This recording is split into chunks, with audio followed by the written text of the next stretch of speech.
Modern Australian families love their space, and this, the 5th generation Honda CR-V, is the automotive equivalent of a McMansion. Okay, so it doesn't quite have 5 bathrooms and a barbecue deck out the back, but just look how much space there is in the back seat here. There's a huge amount of legroom. There's a decent amount of headroom. If you order it without the sunroof, you get even more. It's got rear air conditioning vents, 2 USB chargers in the back here, which will keep the kids happy and their mobile devices charged.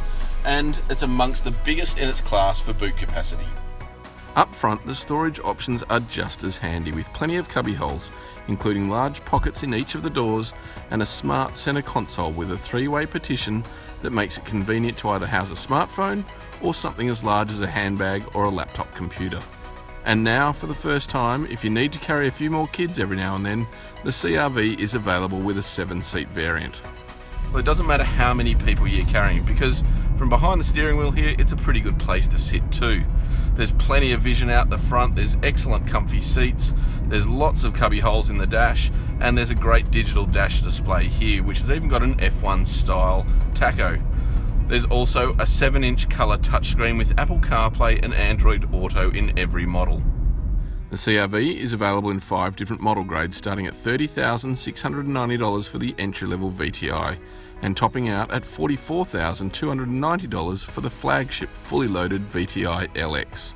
All of them share the same powertrain, with an upgraded version of the 1.5 litre turbo petrol 4-cylinder that debuted in the new generation Civic, but it produces more power with 140 kilowatts and 240 newton metres, and has a claimed average fuel consumption of between 7 and 7.9 litres per 100 k's depending on the model.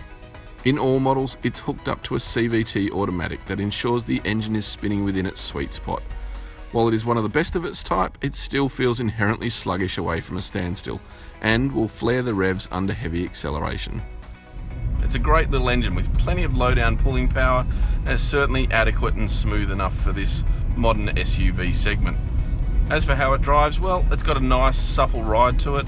Doesn't set any benchmarks in terms of dynamics, but it's relatively comfortable. Well, the steering is quite natural from an electric steering system, and it's quite sure-footed through the bends, no matter if you've got the 2-wheel drive or the all-wheel drive variant. One blemish on its copybook though is that it does have a significant amount of road noise coming through the cabin that does make it quite annoying on long distance trips.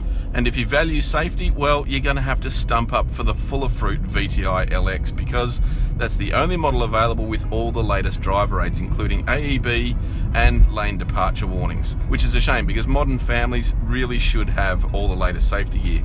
Having said that, Honda is committed to actually repairing that in the future and making that Honda sensing safety system standard across all of its CR-V models. This new CR-V is better suited to modern families than ever before. It's efficient, it's full of gadgets, it's relatively affordable, and it's reasonably good to drive. But it's also now flexible than ever before with the option of a 7-seat version. Its biggest ticket item against its competitors in this segment is simply its space. The 5th generation Honda CR-V is available in local showrooms now.